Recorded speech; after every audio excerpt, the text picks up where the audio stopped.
हाय दोस्तों। जैसा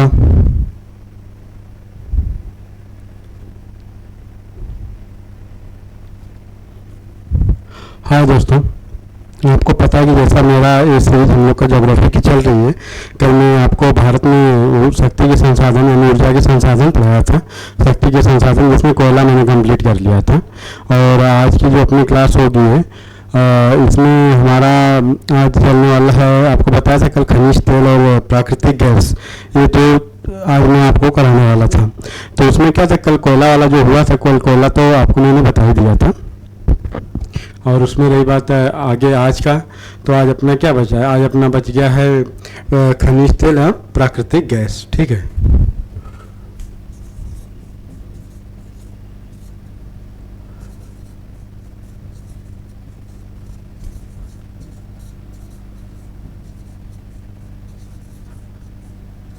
यही था ना अपना, यही क्या था, यही था आज का टॉपिक। ठीक है, इसका कलर चेंज कर लेता हूँ, 1 मिनट आप रुक जाइए बस। इसको लेता हूँ। ठीक है, यही था ना। थीम गलत हो जा रही यार।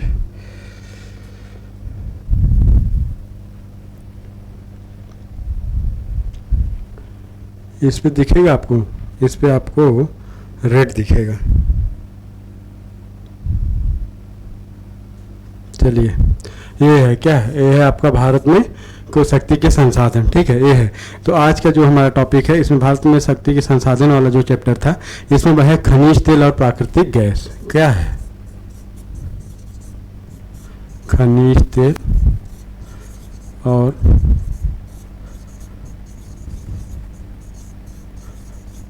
प्राकृतिक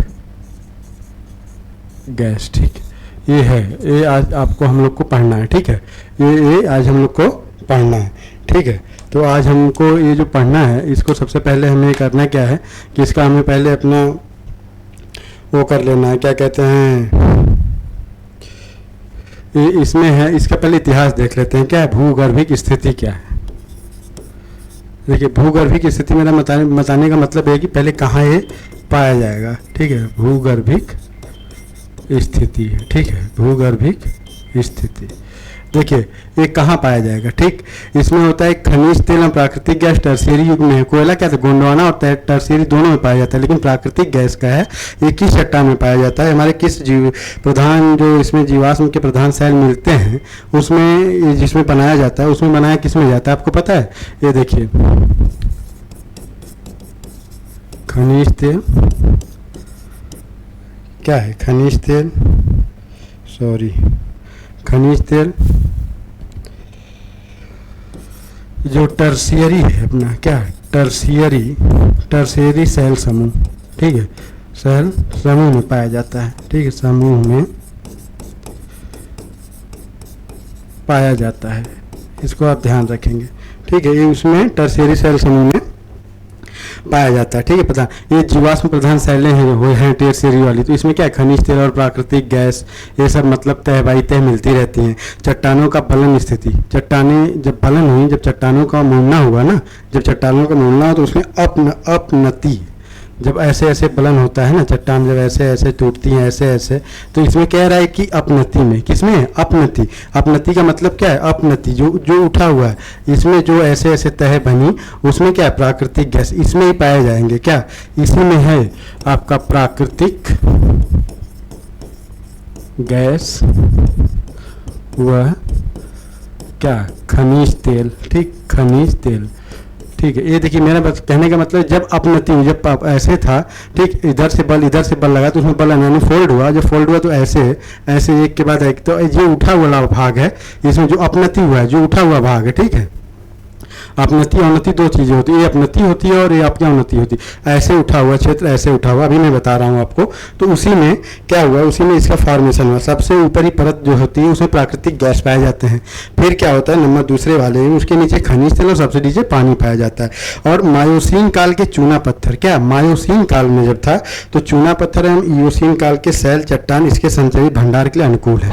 अभी मैं बता रहा हूँ, देखिए क्या है, अपनति अवनति अभी बताना है। ये क्या है, देखिए देखिए से ये है, ये क्या है, ये आपका पर्वत बना, फिर इसमें फिर एक फोल्ड हुआ, ठीक है, फिर ऐसे हुआ, ठीक है, ये फिर ऐसे हुआ, ठीक है। और देखिए ये जो कह रहा है ये आपका धरातल है, ठीक है, क्या है, ये सरफेस है आपका, ये सरफेस है। तो हुआ ये कि जब ये इधर से बल, क्या, इधर से बल और इधर से बल हुआ, तो इन दोनों में फोल्डेड हुए, इसका बलन हुआ। जब क्या हुआ, बलन बलन क्रिया हुई, तो ये जो उठा हुआ भाग है, ठीक है, ये जो उठा हुआ भाग है, ये इसको हम क्या कहते हैं, ये अपनति हुई उसकी, क्या हुई, अपनति, ठीक। अपनति मतलब क्या होगा, देखिए अपनति, ठीक, ये अपनति मतलब उठ गया, और ये जो भाग खा गया ये अवनति हो गया, ये अवनति, ठीक, ये अवनति हुआ।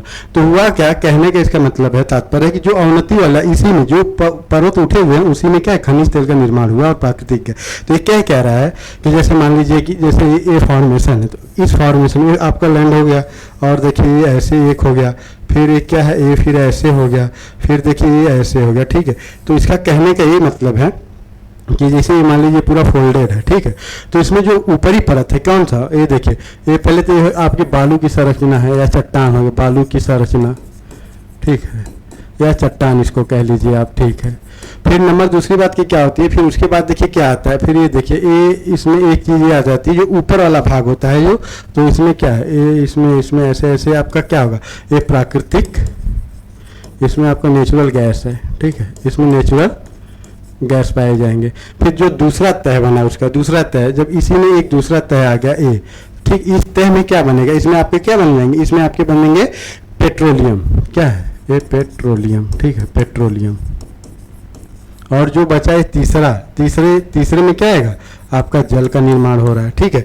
और जो नीचे है वो सेल संरचना है, ये क्या है, इससे सेल संरचना है, ठीक है, ये सेल संरचना, कौन सी सेल संरचना, मूल, जहाँ से उसका उत्थान हो रहा है, ठीक, बनने वाली क्रिया, सेल संरचना तो ये मूल हो गई ना। और इसके ऊपर जो हुआ अवनति, इसमें तो कोई है नहीं, अवनति में तो कुछ नहीं, सेल समूह कहाँ, आपके प्राकृतिक गैस, ये प्राकृतिक गैस या तेल के जो भंडार है, प्राकृतिक पेट्रोल और पेट्रोलियम, इसी अवनति वाले भाग में मिलेंगे, ठीक है। यहाँ तक आपको बात तो समझ में आ ही रही होगी। ये कह रहा है ना कि जो सबसे नीचे खनिज तेल का सबसे नीचे जल, देखिए पहले खनिज तेल है, ठीक, क्या पहले प्राकृतिक गैस, याद रखिएगा कभी पूछ देगा तो आप बताएंगे क्या, प्राकृतिक गैस, क्या ये है प्राकृतिक गैस। नंबर 2 नंबर पे क्या आएगा आपका पेट्रोलियम, क्या है, पेट्रोलियम, ठीक है। नंबर तीसरे पे क्या आएगा, नंबर तीसरे पे आपका आ जाएगा जल, ठीक है, याद रखिएगा ये आपका क्रम हुआ, ठीक है। ऐसे क्रम में ये आपको मिलेंगे। और एक क्या रहा है आपको पता, मायोसीन काल के चूना पत्थर, मायोसीन काल के, ठीक है, निर्माण कब हो रहा है, मायोसीन काल के चूना पत्थर, हाँ, ठीक, ये मायोसीन काल के चूना पत्थर। और यहाँ कह रहा है उसमें, और एवं इयोसीन काल के सेल समूह, इयोसीन, ये सब काल है ज्योग्राफिकल, इयोसीन काल के सेल समूह, क्या है, सेल समूह में, सेल समूह में क्या होता है, इसका फॉर्मेशन, चट्टान इनके संचित भंडार के लिए अनुकूल है। ये इन्हीं की चट्टानों में प्राकृतिक गैस व खनिज तेल, क्या खनिज तेल संचित रहते हैं या उचित है, ठीक है, ध्यान रखिएगा इस बात को। ये मेरा समझाने का मतलब ये था कि आपको ये पता हो जाए टर्शियरी चट्टानें कहाँ थी, मैं कल भारत में बता चुका था आपको। तो गोंडवाना और टर्शियरी, इसी में आपको डिसाइड हो जाएगा, गोंडवाना में कोयला था और टर्शियरी में आपका क्या है, पेट्रोल, खनिज तेल, ठीक है, इसको ध्यान रखिएगा आप। और प्राकृतिक गैस भी इसी में पाया जाता है, ठीक है। और अब इसका इतिहास क्या है, अब इतिहास के बारे में आपको बता दूं। अब इतिहास देखिए, यहाँ से इतिहास चलेगा, क्या खनिज तेल व प्राकृतिक गैस का इतिहास। मैं इतिहास जो बता रहा हूँ ये भारत के परिप्रेक्ष्य में बता रहा हूँ, ध्यान रखिएगा। ये क्या है, ये है भारत के परिप्रेक्ष्य में। भारत में तेल का प्रथम जानकारी आपको पता है, भारत में खनिज तेल की प्रथम जानकारी कब हुई थी आपको पता है, असम के जब रेल लाइन बिछाई जा रही थी, क्या। अब देखिए असम में रेल लाइन बिछाई जा रही थी ना, बिछाई जा रही थी, इतिहास बता रहा हूँ, कब बिछाई जा रही थी आपको पता है? 1866 में। कब? 1866 में। तो हुआ क्या, एक है नहरपुंग, एक क्या है, नहरपुंग के पास पहला कुआं खोदा गया। यह है नहरपुंग के पास पहला कुआं खोदा गया। चलो भैया, खोदा गया, लेकिन हमें लगता है यहाँ सफलता नहीं मिली होगी। खोदा गया, ठीक। उसके बाद क्या हुआ, वो जिसमें तेल न प्राप्त हो सका, मैं आपसे बता ही दिया था। फिर क्या, 1867, उसके जस्ट एक साल बाद क्या है, माकुम में, क्या है, माकुम, एक माकुम असम की ही जगह, माकुम क्षेत्र में पहली बार, क्या, माकुम क्षेत्र में पहली बार हमारे क्या है, तेल के, हमें लगता है तेल के भंडार, यहाँ से पहली बार माकुम क्षेत्र से तेल निकाला गया, तेल निकाला गया। चलिए, ये देखिए, अब जो भी काम होगा वो स्टेप बाय स्टेप ही तो होगा ना, तो उस हिसाब से इसको आगे हम बता रहे हैं आपसे कैसे कैसे हुआ। फिर ठीक है, 1889 ईस्वी में, कौन, 89 में, क्या 89 में जो था ना, मार्घेरिटा, ये है मार्घेरिटा, नाम है जगह का, ठीक है। ये मार्घेरिटा के निकट एक तेल शोधन केंद्र की स्थापना की गई। यहाँ क्या हो रहा है, यहाँ हो रहा है तेल शोधन, यहाँ तेल का शोधन होगा, तेल का शुद्धिकरण, तेल का शोधन कारखाना लगाया गया। कहाँ, कारखाना लगाया गया, ठीक। ये है आपका एनसीईआरटी बेस पढ़ा रहा हूँ मैं आपको, ताकि आपका मतलब बेसिक तैयार रहे। फिर आप तो इतना तो पढ़ेंगे। इसी वर्ष डिगबोई में तेल खोजा गया। डिगबोई में कब तेल खोजा गया? इसी वर्ष। डिगबोई आसाम में है, डिगबोई में तेल खोजा गया, ठीक है, यहाँ से तेल खोज लिया गया। और 1960 के पूर्व केवल असम में तेल का उत्पादन हो रहा था। क्या है, 1860 से पूर्व केवल, 1860 नहीं, 1960, सॉरी, ये 1960, ध्यान रखिएगा, में के पूर्व केवल असम से तेल निकाला जाता था।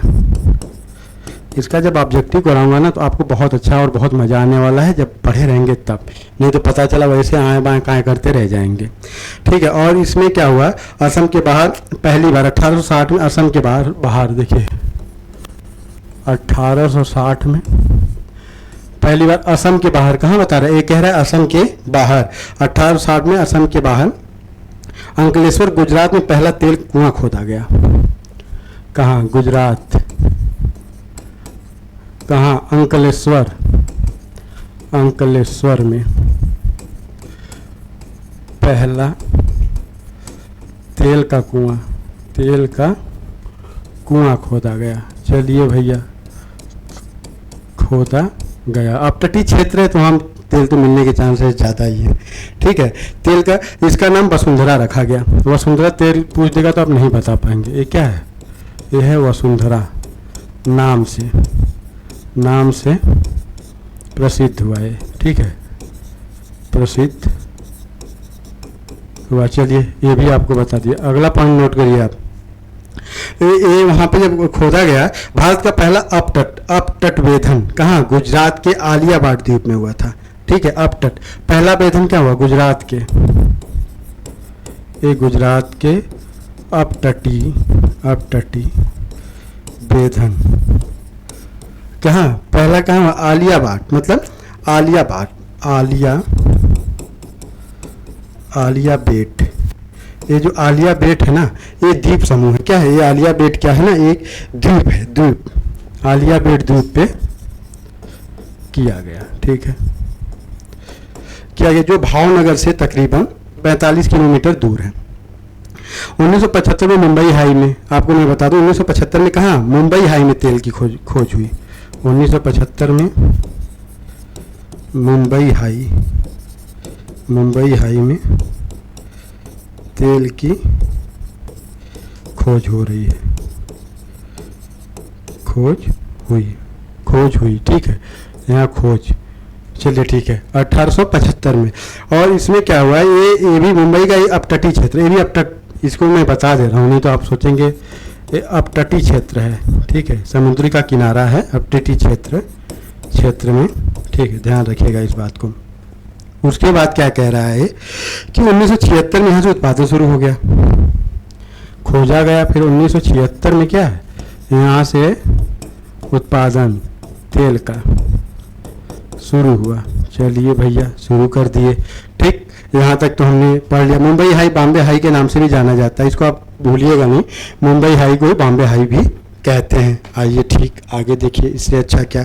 अब देखिए क्या है, अभी मैं आपको बता दूं तेल क्षेत्रों का वितरण, तेल कहाँ कहाँ पाया गया।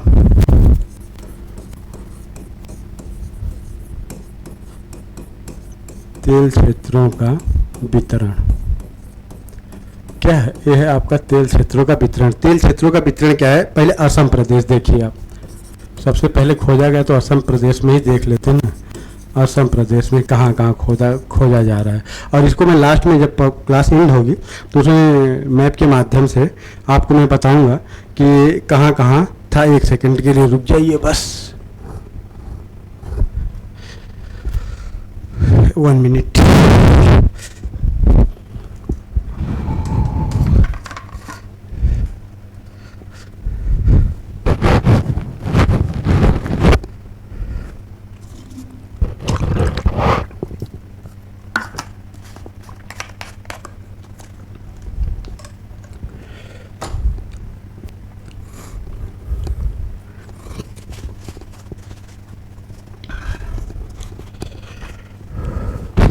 गर्मी बहुत है। चलिए अब देखिए, अब सही है, आवाज़ और सब सही आ रही होगी तो आप बताइएगा। आगे देखिए, यह भारत का सबसे पुराना तेल उत्पादक क्षेत्र है, क्योंकि यहाँ तो इसका पहला पॉइंट क्या है, भारत का सबसे पुराना उत्पादक क्षेत्र है, उत्पादक क्षेत्र।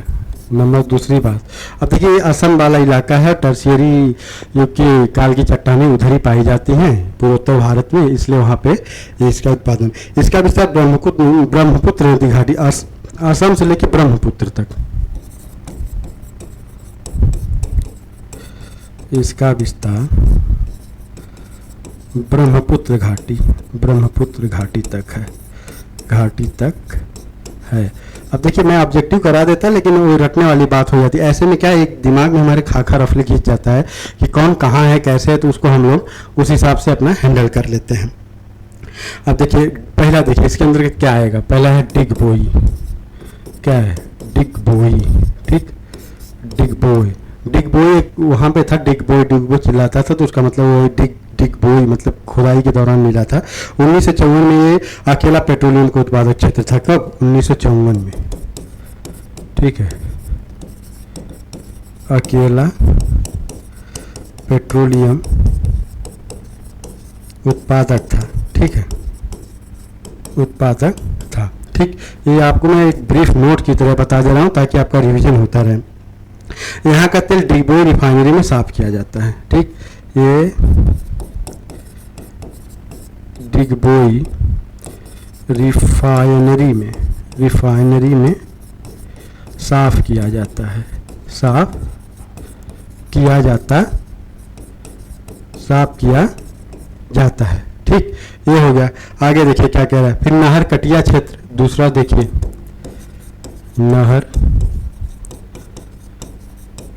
ये नहर कटिया क्षेत्र, ठीक है, यह नहर कटिया क्षेत्र, ये भी असम का है, ठीक है। ये बूढ़ी दिहांग नदी के बाएं तट पर स्थित है, बूढ़ी दिहांग के बाएं तट पर स्थित है। यहाँ से निष्कासित कच्चे तेल शोधन के लिए कहाँ भेजा जाता है?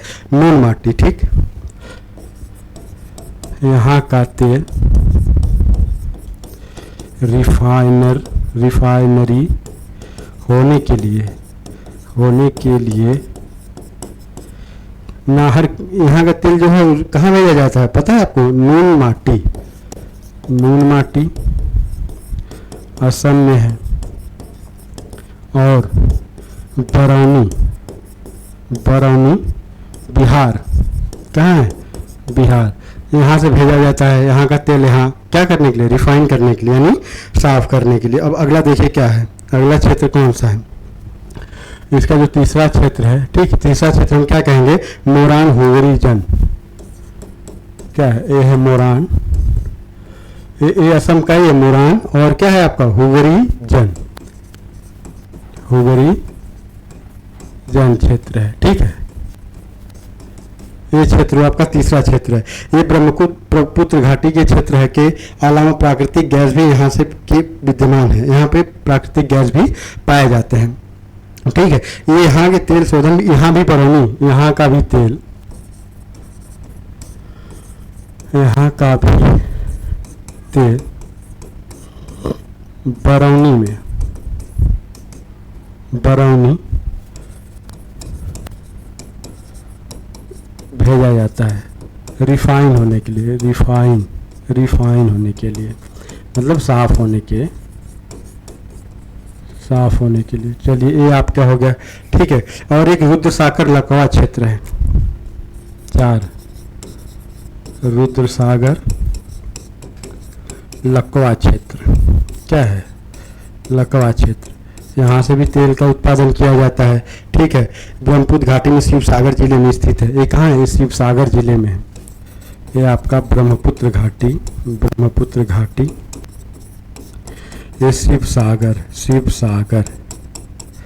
ये शिव सागर जिले में, शिव सागर जिले में, ठीक है। और नंबर 5 देख लीजिए क्या कह रहा है। ये नंबर 5वां क्या यहाँ पे है, ये सुरमा घाटी क्षेत्र। क्या नंबर 5 क्या, सुरमा घाटी क्षेत्र, सुरमा घाटी क्षेत्र, ठीक है। देखिए सुरमा घाटी क्षेत्र जो है, इसके अंतर्गत बदरपुर, पथरिया, मसीनपुर प्रमुख उत्पादन केंद्र है, ठीक। इसके अंतर्गत क्या है, इसके अंतर्गत जो है आपका, आप देखिए उत्तर पूर्व के अन्य क्षेत्र क्या है। आगे देखिए, इतना तो हो गया। अब देखिए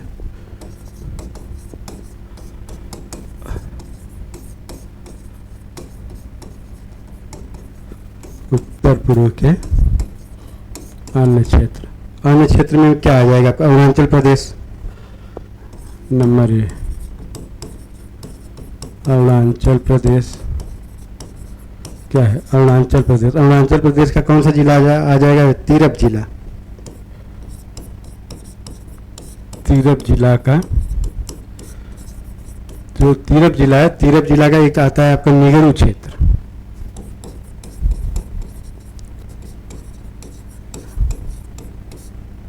ठीक है। एक तिरप जिला का निगरू क्षेत्र।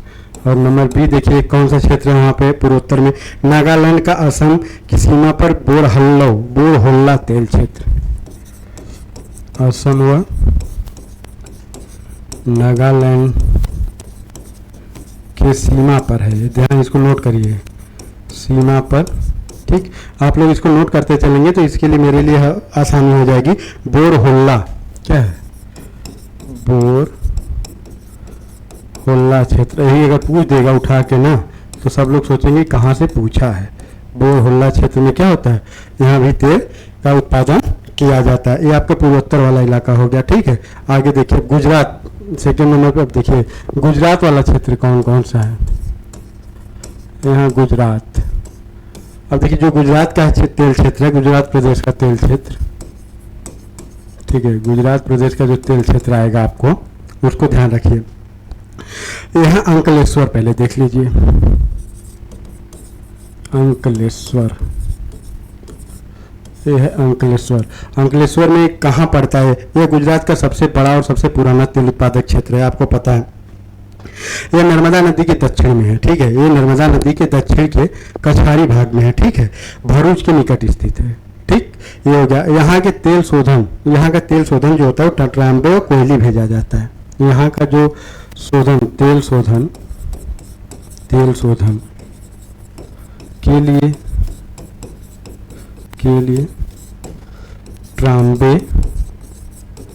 ट्राम्बे व कोयली, कहाँ, कोयली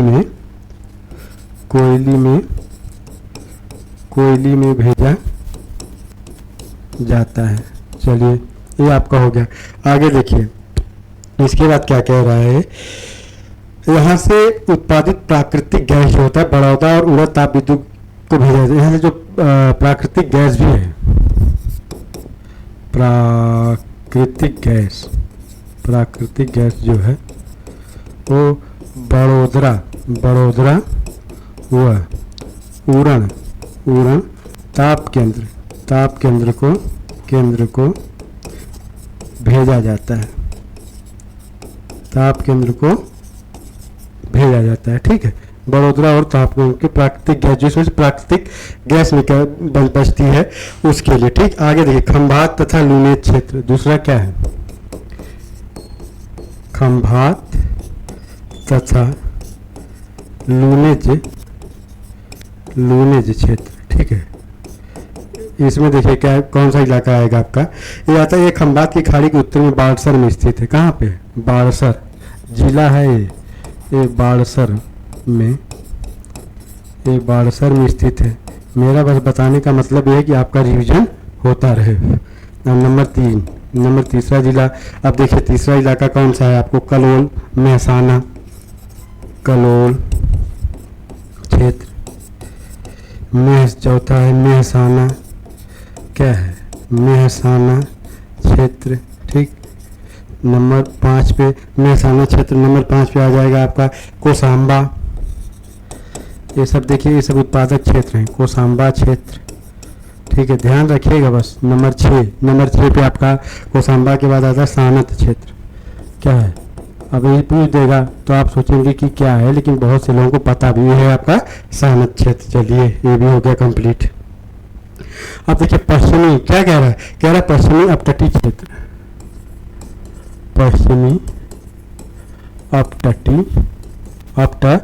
अपतटीय क्षेत्र।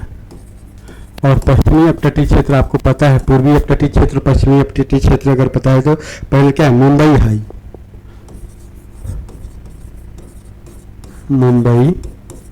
हाई। अब देखिए मुंबई हाई का क्या कहानी है, यहाँ पे 176 दक्षिण अरब सागर में स्थित है, ठीक है। 1975 में इसकी खोज हुई थी, 1976 से यहाँ पे तेल उत्पादन का शुरुआत हो गया था, ठीक। 1975 और 1976 में इसका तेल उत्पादन की शुरुआत हुई थी। बसीन क्षेत्र क्या है, ये बसीन क्षेत्र भी है, नंबर 1 था, नंबर 2 है बसीन क्षेत्र, क्या है, बसीन क्षेत्र, यहाँ से भी वही तेल निकाला जाएगा। नंबर 3 क्या है, नंबर 3 है आपका यहाँ पे आलिया बेट क्षेत्र,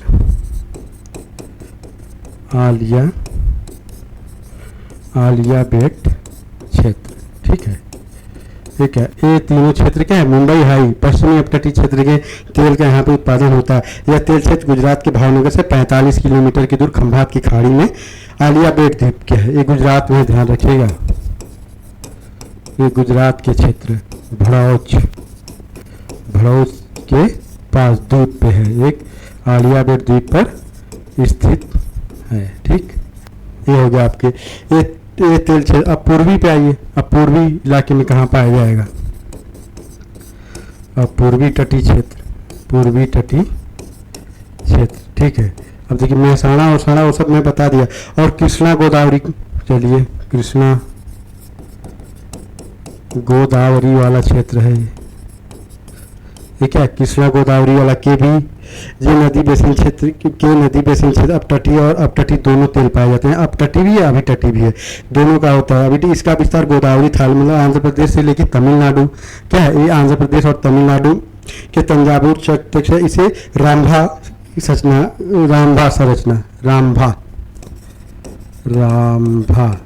देखिए रामभा अगर लिखना होगा आपको तो आपको कैसे लिखना,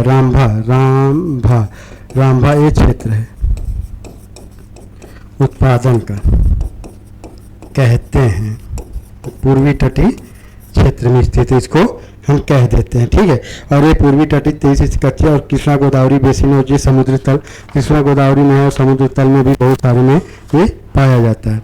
इस क्षेत्र का प्रथम कुआं, मतलब जो पूर्वी तटीय क्षेत्र है, इसका प्रथम कुआं 1980 में काकीनाडा में खोदा गया था, ठीक। और इसका क्या है, पूर्वी तटीय क्षेत्र जो है इसका 1980, कब, 1980 में काकीनाडा क्षेत्र में पहला कुआं खोदा गया था, पहला कुआं खोदा गया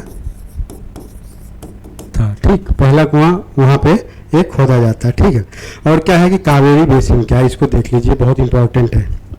कावेरी बेसिन, कावेरी बेसिन तेल क्षेत्र। ठीक है, ये कावेरी बेसिन जो नदी क्षेत्र है ना, यह नारीमन तथा कोपिल्लम ना, कोबिल्लल के क्षेत्र में के कुएं पाए जाते हैं। चेन्नई के पास एक जगह है पनाईगुड़ी, कहाँ, चेन्नई के पास एक है पनाईगुड़ी में निर्माणाधीन कावेरी का मतलब शोधनशाला अभी निर्माणाधीन है, वहाँ निर्माण हो रहा है। एक कावेरी गाला मैं बता रहा हूँ कि वहाँ पे इसके इलाके बहुत सारे बचे हैं। भारत के पता है कुल 55% जो कच्चा तेल है, भारत के कुल 55% कच्चा तेल का हिस्सा स्थलीय भूभाग से आता है, ऑफशोर से आता है, और 45% क्या है ऑफशोर, तब उससे आता है। मतलब मेरा कहने का ये मतलब है, जैसे देखिए ये क्या है, 55% जो है ना, ये जो आपका जितना भी होता है वो आपका कहाँ से आता है, वो कच्चे तेल जो होते हैं वो स्थलीय भूभाग से आते हैं, स्थलीय भूभाग से, यानी कच्चे तेल कुआं से निकाला जाता है, कच्चे तेल को कुआं से। ठीक है, कुआं से। अगर ये डाटा पूछ देगा तो आप घबरा जाएंगे, आप सोचेंगे सबसे ज़्यादा वहाँ से। 45% का क्या है, 45% का इतिहास क्या है, ये पाया जाता है कि समुद्री सीमा भूभाग से, समुद्र के पास या समुद्र में, समुद्री सीमा में। ठीक है, जैसे अपतटी, इसको हम क्या कहेंगे, इसको हम कहेंगे अपतटी क्षेत्र। ठीक है, ये हो गया आपका अपतटी क्षेत्र। ठीक है, ये हो गया आपका अपतटी क्षेत्र हो गया, इसको अपतटी क्षेत्र कह देंगे। और वो वाला जो हिस्सा है हमारा, उसको हम लोग वो वाला भाग कहते हैं। ठीक, अब इसमें देखिए, अब इसके उत्पादन में रानीगंज, झरिया और पर्वतनुमा जगह, बाकी कोयले की मीथेन का उत्पादन किया जाता है। ये सब तो आपको मैंने वहाँ तक बता ही दिया था। अब देखिए, अगर आपसे पूछा जाए कि कोयले का कहाँ पे कैसे, प्राकृतिक गैस का क्या क्या वितरण होता है, तो इसको आपको बताना पड़ेगा। जहाँ जहाँ आपने पढ़ा है वहाँ प्राकृतिक गैस भी पाई जाएगी। प्राकृतिक गैस का सबसे बड़ा उत्पादन क्या है, इसमें गैस के बड़े उत्पादन पर त्रिपुरा बेसिन भी है। ठीक है, त्रिपुरा बेसिन में भी प्राकृतिक गैस, अंडमान निकोबार द्वीप समूह, तमिलनाडु के रामनाथपुरम में भी प्राकृतिक गैस के विशाल भंडार मिलने की अभी तक संभावना जताई जा रही है। फिर उसमें सबसे ज़्यादा मुंबई हाई, फिर असम, कहाँ सबसे ज़्यादा तेल निकाला कहाँ से जाता है, मुंबई हाई से, फिर असम से, फिर गुजरात से, फिर पूर्व अपतटीय क्षेत्र से, फिर राजस्थान से भी तेल निकाला जाता है, याद रखिएगा। और भारत के कच्चे पेट्रोलियम का प्रदेश कैसे कैसे किसमें पाया जाता है उसको मैं बता दूं। अब तटीय क्षेत्र से 49% हम निकालते हैं, और राजस्थान में 22%, गुजरात से हम निकालते हैं 13%, और असम से 12%। ठीक है, अब देखिए इसमें क्या है, संचित भंडार वो सब छोड़िए, अब मैं आपको बता रहा हूँ कि जो कहाँ कहाँ पाए जाते हैं। देखिए, अब पहले आप एक मैप बनाइए।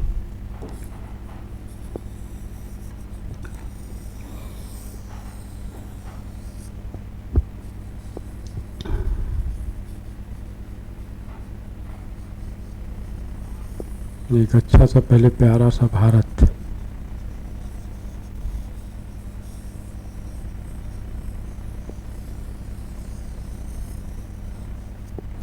ठीक है, ये हो गया आपका। अब इसमें मैं बता रहा हूँ जो देखिए, अब इलाका में बस ये दर्शाऊंगा आपको। ठीक है, अब देखिए इधर ये गुजरात वाला है, ये है मेहसाना,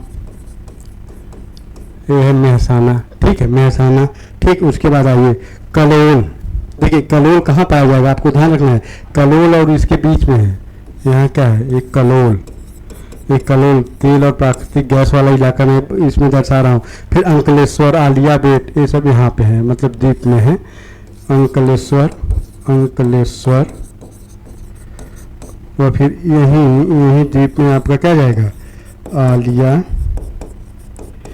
आलिया बेट द्वीप, ये हो गया। देखिए ये गुजरात वाला क्षेत्र हो गया। ठीक है, अब देखिए यहाँ पे आपका क्या है, ये है और ये है, ये क्या है, ये मुंबई हाई है, ये मुंबई हाई वाला इलाका हो गया आपका। ठीक है, अब आप आ जाइए नीचे, यहाँ नीचे रामनाथपुर है, क्या है, रामनाथपुरम, ये क्या है, ये रामनाथपुरम। एक मैं मोटा बता रहा हूँ, ये पश्चिमी तट वाला है। ठीक है, और ये मैं जो बता रहा हूँ, अब कृष्णा कावेरी बेसिन यहाँ पे देख लीजिए। ठीक, ये क्या है? ये है कृष्णा कावेरी बेसिन वाला क्षेत्र है। ठीक है, ये कृष्णा कावेरी बेसिन वाला क्षेत्र हो गया। ठीक, अंकलेश्वर कलोल हो गया। अब देखिए, अब इधर बहुत सारे हैं आपकी, इसमें जितने भी हैं, इसमें आप असम मौसम वाला इलाका जितने हैं, अब उसको पूरा यहीं पे आप कर सकते हैं। अब मैं मोटी मोटा बता रहा हूँ। डिगबोई, ये है डिगबोई। ठीक है, यहीं पे है डिगबोई हो जाएगा। लखीमपुर, लखीमपुर। ठीक है, मैं इसी लिख दे रहा हूँ बस आपको समझने के लिए। रुद्र सागर, क्या है? रुद्र सागर। ठीक है, और एक कौन सा था? शिव सागर, नागालैंड वाला शिव सागर। क्या है? ये है शिव सागर। ठीक, और कौन सा इलाका वहाँ पे बच रहा है? नाहर कटिया, नाहर, ये है आपका नाहर कटिया। और एक कौन सा वहाँ से बच रहा है? नाहर कटिया। हुगरीजन, हुगरीजन, आइए हुगरीजन। क्या है? एक हो गया हुगरीजन, और एक आठ बच रहा होगा। ये तो हमारे हिसाब से सब जितना था मैंने आपको बता दिया। ये सब पूर्वोत्तर भारत के थे। ठीक है, और अंडमान निकोबार में भी है कुछ। ठीक, अंडमान निकोबार में भी कुछ है। और ये आपका क्या है? आपका खनिज तेल और प्राकृतिक गैस उत्पादक क्षेत्र है। ये क्या है? ये खनिज तेल व प्राकृतिक गैस उत्पादक क्षेत्र। ये क्या है? ये है उत्पादक क्षेत्र आपका। ठीक, आगे देख लीजिए, एक सेकंड रुक जाइए। चलिए, ये आपके उत्पादक क्षेत्र है। इतना मैंने आपको आज की क्लास में यहाँ तक अभी तक बताया है। आगे वाला जो चैप्टर है उसको अभी मैं आपको 1 मिनट बस बताने वाला हूँ, तो उसको भी थोड़ा सा कर लीजिए आप।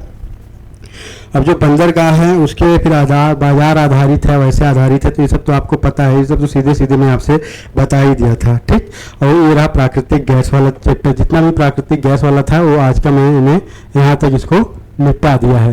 ठीक, प्राकृतिक गैस और खनिज तेल कैसे है, क्या है, कहाँ मिलता है, किस युग की चट्टानों में मिलता है, कहाँ किसका क्या है, अब इसके कहाँ कहाँ, जैसे रत्नागिरी है, पारादीप है, जामनगर है, ट्राम्बे है, ये सब के बारे में भारत के प्रमुख तेल शोधन केंद्र अगर मुझे बताना हुआ नहीं तो इसको मैं लग रहा है कि मुझे बताना ही पड़ेगा, क्योंकि आप लोग इसमें काम गड़बड़ कर सकते हैं। ठीक है, अब गैस का उत्पादन सबसे ज़्यादा अपशोर में होता है, फिर असम में 10%, फिर त्रिपुरा में 5%, फिर गुजरात, राजस्थान और तमिलनाडु में 4% गैस के उत्पादन होते हैं।